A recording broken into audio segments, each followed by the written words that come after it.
First Class Fatherhood. That is where Alec Lace comes in with his popular podcast. And one of the most interesting was on a podcast. Alec Lace interviews high-profile fathers from actors to NFL players with a vision to change the narrative of fatherhood and family life. What's doing, everybody? It is Friday here on First Class Fatherhood, which is a family-made media podcast, and we are going to have some fun. I'll tell you, right now, one of the most popular type of videos that you'll see anywhere on social media, whether that's YouTube Shorts or whether that's TikTok, Instagram Reels, are these prank videos of people pranking one another, pulling pranks. They go viral all the time. You see new ones popping up by the hundreds every day.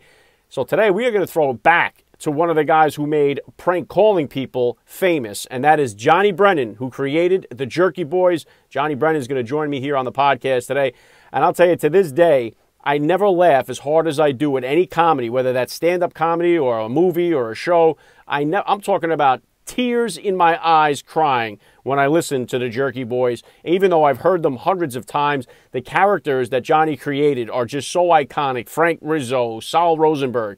Now, you may also recognize Johnny Brennan from his work on the Emmy-nominated series Family Guy, where he does the voice of Mort Goldman. He's a very talented guy, but what do his kids think about his comedy?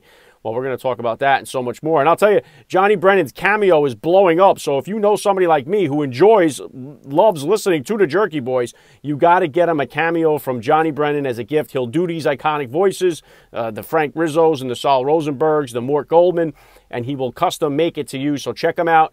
Cameo.com/Johnny Brennan. Cameo.com/Johnny Brennan. The link is down there in the description below. While you're down there checking that out, smack the subscribe button, tap the like, and let's jump into it right now with Johnny Brennan on First Class Fatherhood. Joining me now, First Class Father Johnny Brennan. Welcome to First Class Fatherhood. Hey, thank you, man. I appreciate it. Thanks, Alec. Thanks for having me on the show. Well, let's start right here. How many kids do you have? How old are they? I have two girls. One is actually tomorrow. She'll be 19, and my other daughter is going to be 27. Wow, very cool. Yeah, I got one of my son's birthday tomorrow as well, so he'll be turning 15 tomorrow. Mine are 16, 15, 11, and 7, so I got a little ways to go yet. I'll tell you, what a ride, man. What a journey.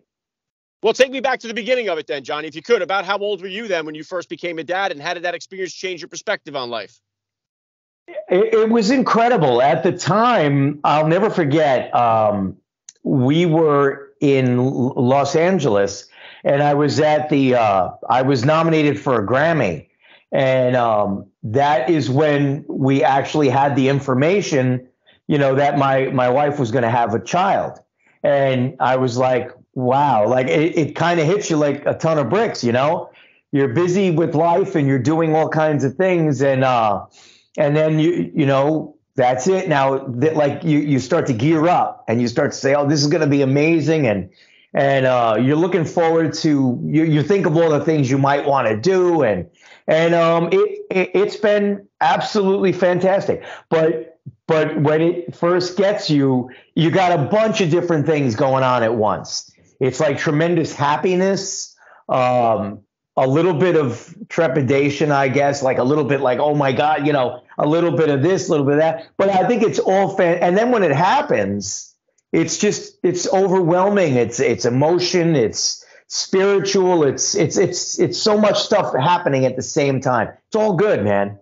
Yeah, very well said, Johnny. And then now, obviously, hit the listeners with a little bit about your background for those that don't know, a little bit about your background and what you do. Okay. Well, I became famous for doing lots of crazy characters and incorporating my characters into my everyday spiel with life. And then I actually got famous for taking these characters and having them interact with other people in phone situations. Because at the time, that was the greatest medium to actually, you say all the way back in the day, 1960s when I was just a kid, little kid with a tape recorder, the 1970s, then I had the reel-to-reel recorders. And then, time would go on and you say, oh, man, perfect. And how much easier now it is. I believe I had it was a boombox. And I was taping with a boombox and a phone, and I would tape my characters interacting in the open air with other victims on the phone using these characters. And I was just doing it for family, my brothers, because I have a big family myself. I'm the oldest of 5 children. So I have a big family. And that's what I was doing it for a laugh, to make myself get a giggle, and for my brothers, and out of the blue, you know, my stuff hit the streets. And back in those days, there was no such thing as, we didn't have computers. I mean, you know, it was this is way before the internet. No social media, no internet, no computers. I mean, obviously they had computers in the 50s, but I'm talking about where people are walking around with handheld computers and notebooks. So the Jerky Boys was just this phenomenon. And back in those days, the Jerky Boys were viral before the word viral, so to speak. So people they would hand out a cassette tape. And they would be like, "Oh my God, you're not going to believe, you got to hear this, man. It's going to blow your mind. When you hear this, you're not going to believe it. This guy is doing all these characters, and he's completely messing with people's heads. And I can't even do it justice. You're just going to have to listen to it." And they would hand out the tape. New York Times said it was the largest bootleg in history. And with that being said, and all these radio disc jockeys from coast to coast all over the country, next thing started playing my tracks and my bits with my characters, and the rest is history. It went on to become one of the greatest comedy records of all time. And you know, it was just an amazing thing that it turned out to be. But it was also amazing for me in the sense that it made people feel really good. And that's what always came back to me. Like, Johnny, man, and I had wonderful stories about people that were in very bad situations in their lives and things like that. And they said how amazing the Jerky Boys made them feel. And so that's pretty much what I'm known for, creating all these zany, insane characters. And the funny thing is, the characters that I really put to the public were all real people in my lives. For example, my father is Frank Rizzo. When I do Frank Rizzo, I'm literally doing my father. My mom, whenever I do Sal Rosenberg, which is a huge character, everybody gets that's my mom. And funny enough, my character Sal Rosenberg from the Jerky Boys, I took another side of my mom and created Mort Goldman for Family Guy, Fox Television. So I've been on Family Guy now. I think it's 20 seasons. So this is a long time and a long history of these characters that people have fallen in love with. And that's pretty much in a nutshell. And there's so much more to it, but that's pretty much, you know, the whole deal. Yeah, and Johnny, and congrats, man, on everything you've done, because I was one of the kids that had that bootleg. I heard you guys first on the bootleg before I got to tape myself, and to this day, I never laugh harder at anything than when I revisit and listen to what you did with the Jerky Boys. It is the most hysterical form of comedy I think that exists, and no matter how now I share it with my teenagers, they listen, they can't stop laughing, tears in their eyes, and it's so cool because I think back to being their age, and I remember being the same way, and it still hits just as hard today as it did back then. So I really love the style. It's definitely something that's so unique. And for me, like, my father was a used car salesman in the Bronx his whole life. So like, I was so relatable to the guys that you were talking to, the way that you came off. And I'm wondering, did it hit the same all over? Like, I know for the Northeast, New York, New Jersey, I think it makes a better connection. But what was the response you would get from all over the world? Like, I would imagine it had to hit differently in the Southeast or the Southwest or something like that. What was kind of the feedback you got from all over the country? Well, the beauty of it is, because it was a New York deal, people in New York got it and they loved it. And everybody in New York would tell you, "Oh my God, my uncle is just like Frank Rizzo." And I had girls waiting in line at the record stores, 16-year-old girls. And the people would ask them, hey, they'd stick the microphone in their face. Who's your favorite character? And these 16-year-old girls, Frank Rizzo. And I would ask them, why do you love Frank Rizzo? Because he reminds me of my dad. So when you think about New York, New Jersey, Pennsylvania-ish, Philadelphia, without question, everybody, they get it here. But the beauty of it is because it was so New York, it went over like gangbusters, no matter where it was played. Now, to this day, you're talking about wherever they speak English, Australia, Canada, Ireland, wherever you go around the globe, they love the Jerky Boys. And that's why, I agree with you, New York is a big deal, but I think the New Yorker, that Frank Rizzo style voice, I think that goes over anywhere. It's funny with the car salesman bit. Even Robert De Niro got in on, a takeoff of the Jerky Boys. Let's talk selling cars, Paul. You bring in a tank and I'll sell the fucking thing. And this guy comes in the other day and, I need dough like anybody else. And let's talk selling cars. I take his face, I push his face right in the hood and it go on and on with this idea. And people listen to that and they're like, holy Jesus, this guy, he wants to sell cars and he's threatening people. He's going to take their face and shove it in the hood. And so Robert De Niro did a little sketch, and you could actually find that, Google it. And he's doing the whole Frank Rizzo spiel about, oh, hey, I'm trying to sell you this car. And the whole, that Frank Rizzo attitude. But I think what you're saying is exact when you think about it. I believe it's in spite of the fact that it was a New York based thing that it went crazy everywhere. Yeah, there's really nothing else that's like it. It's definitely very unique in the way it's done. And I love, when's the last time you drove a tractor trailer? 2 weeks ago, I robbed one down in Jersey. Some of that stuff, man. Now, how did this come into play with your fatherhood journey? Now, was your oldest born while this was still going on? And how did becoming a father kind of change your trajectory as far as your career and stuff? That's a great question. Yes. I was famous doing this whole thing long before my daughter Victoria was born.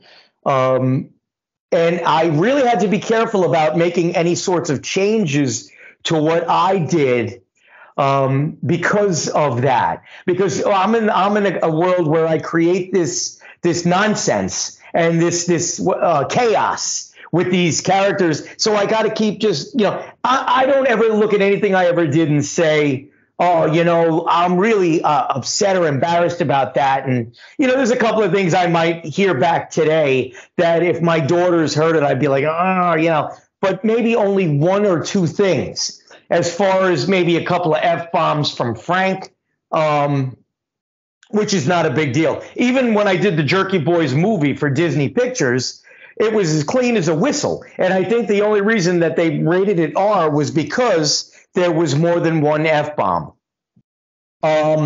So I never, it was kind of cool in a way. And my daughter growing up in it, now my other one's 19, she'll be 19 tomorrow. So they're both like matter of factly, people say, do you understand, how many people your dad touched the lives of so many people? And whenever they hear that, they don't roll their eyes, but it's almost like, oh, yeah, whatever. And it's like kind of funny in a way, but their attitude is like, well, we see it all day long. We hear him in the shower, we hear him at the house. So we're always getting a little bit of that, But I think that's the only way I can. They kind of just meshed together well, and because it wasn't anything, crazy or And I think to this day, both my daughters have a very good sense of humor. But I'm not saying that's because of me. I just think that they do. But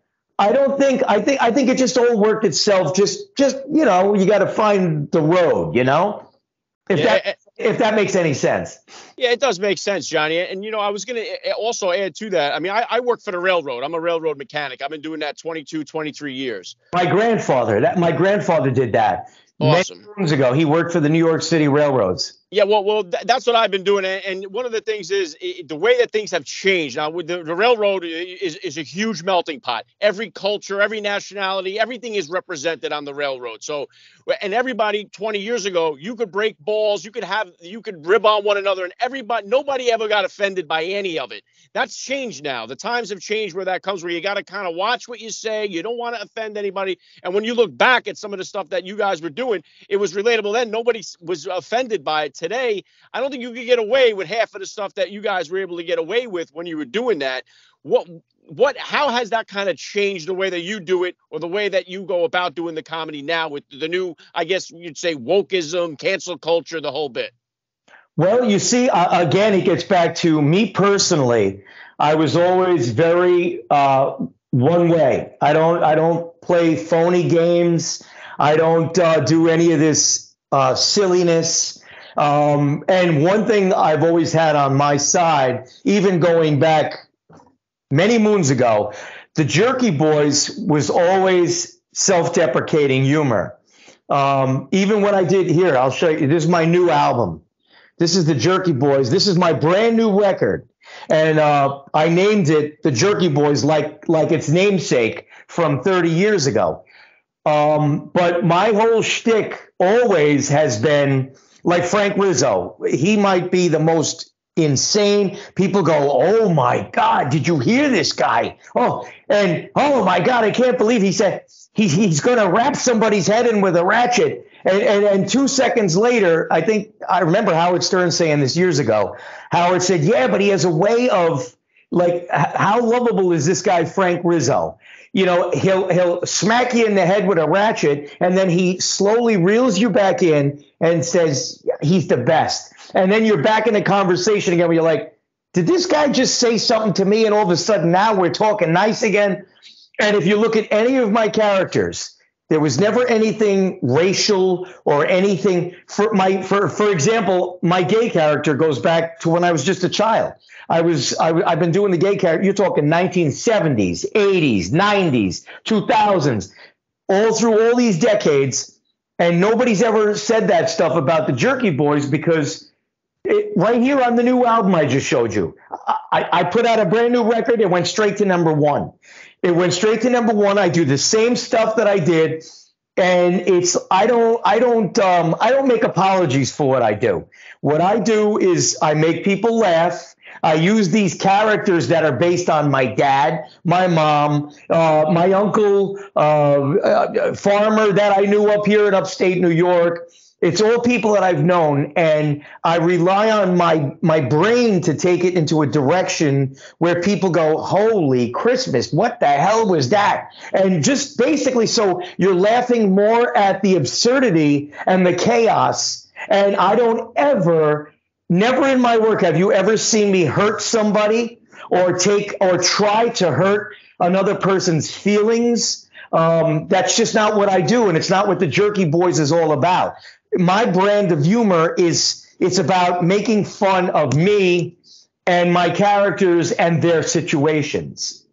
Yeah, and it comes off beautifully too, Johnny. And how about as far as you as back to being a father with your girls? What type of disciplinarian are you as a dad, and is that different than the discipline style you grew up with? Absolutely. I've tried, as a parent, you've got to, sometimes when things don't work, you're like, man, I wonder if I should go back to the way I was raised.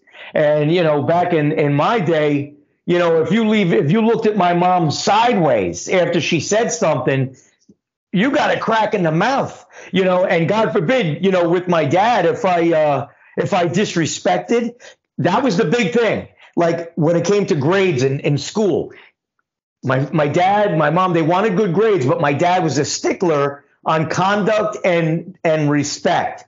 If there was any disrespect or anything along those lines, back in the day, my father, the belt would come off and I'd have my ass whipped into next week. And it's just part of the American, growing up, Irish immigrants. And it's not just Irish immigrants, it's old school, where if you're disrespecting and you're not doing what you're supposed to be doing, you're going to get, we didn't have timeouts. You see what I'm saying? A timeout was a good smack to the chops. You know, that was your time out. You got a little time to run into the bathroom, get a napkin, and cry a little bit. That was your time out. But with that being said, I guess that's with my girls. I've sometimes say, hey, maybe I got to be a little more stern. Although I have girls, so it's harder for me. But I remember with my dad, it was, he's raising a bunch of boys and he only had the one girl. So with us boys, it's easy. You get out of line, you get cracked pretty good, or you get an ass whipping. But for me, it's like I can't do that with girls. So to be stern, maybe like a bit of fast movements, but they're different. Girls it's like night and day raising a boy and raising a girl. They're just completely different animals. You know what I'm saying? I mean, I don't have to tell you. You got the 3 boys you said, right, and 1 girl. Yep, and my girl is my youngest too. So yeah, there's a definite noticeable difference in my disciplining with the 2 of them. But I'm the same way as you. Grew up with a totally different style of discipline. My father was 50 years old when he had me, so he came from a completely different school of discipline. I can tell you one ass whooping that I caught when we were listening to the Jerky Boys. We were doing these phone calls trying to imitate, and we were going through the phone book, the yellow pages back then, and we found our grammar school English teacher's number in the white pages. So we called and pranked her. She star 69'd it. My mother answered the phone, and we caught hell for that one too. So that was definitely one of those deals. But yeah, definitely different with my daughter than it is with my sons. Now, how about as far as when it comes to the dating scene? My daughter's only 7. I haven't gotten there yet. You're right there. You've been through this. Does Frank Rizzo get on the phone and talk to the boyfriend sometimes? Or how did you handle it when your girls became old enough to start dating? It's funny, I don't know why it is, but I was never one of these guys or parents that would be like, man, if you come over to date my daughter, I'm going to have a shotgun behind that door, man. That was never my mentality. I was not, I believe that they need to, make their own mistakes. They gotta live their own lives. You know what I'm saying? It's, obviously, there are things you want to make sure you try to teach them well, and you try to set them, with guidelines that are going to be good for them. That would be the extent of just wanting the best for them. But I was never into, who is this guy? You better bring him to the house, and I want to straighten him out. That's not my shtick, and I don't. Now, I'm sure their boyfriends would tell you a different story. I may not be the nicest guy in the world, and there are times when, if I'm a little displeased, I'm sure they get the message loud and clear, like, oh, geez, But I don't really think it's necessary to be that intrusive to make their life a living hell. If it's especially somebody that they really care about, I think they'll find their own way and they'll make their own mistakes. But that's just me, Yeah, very well said, Johnny. Yeah, and I'm trying to kind of callous my own mind for when I get ready to hit those days. Thank God they're a little ways away from me yet, so I have a little bit of time to prepare. Yeah, that's for sure. And of course, now too, you said the Family Guy, 20 seasons doing the voice. What was the genesis of that? How did you come into the Family Guy job? Well, Seth MacFarlane, the creator of Family Guy, he was a huge fan of mine since he was a little kid. He's the same age as my baby brother. So Seth is about 13 years younger than me. And he grew up listening on my stuff. So he loved Frank Rizzo. He loved Sal Rosenberg. He loved all the Jerky Boys characters. So when I met Seth and we used to get together in New York, and I actually read for the show before it even had a name. I actually read for the character Peter, the main character.